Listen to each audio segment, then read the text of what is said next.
Dostlar, ben sizlerge 4 bölüm түсірген тұғымын, енді 5-ші bölüm түсіретін боламын. 5-ші бөлімде біз аудауды үйренетін боламыз.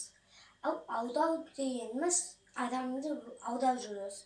Мысалы, мен сіздерге 2-ші бөлімде ме, 3-ші ме, сондай бөлімдерде мынаны айтқан, нағылмай olsam екен деп аудап жүресіздер. Одан кейін бүйтесіздер. Organda da audau bürürüm. Bitestir. Bu көрсеткенім, мынаны айтайын. Тынып кеткеніміз, 3 рет мынаны ұрасыз.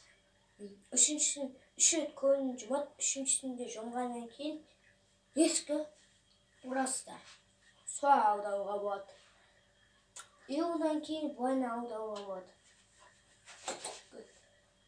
Сол өзінен тезбейсіздер бақ мынаны.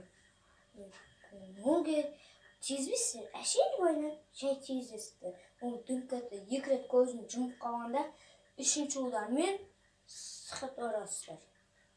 Сөзіне ол жерге қойды. Қуамай ма? Мұнда бітесіздер. Тым кетесіздер. Сөзіне сіз 2 рет аудап ұртпыстадыз қой, әлі қалмай ойнап тұрған кезінде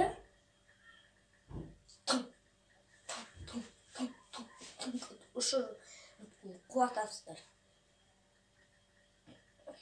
Түсінікті ғой? Ал бүгінгі видео бітті.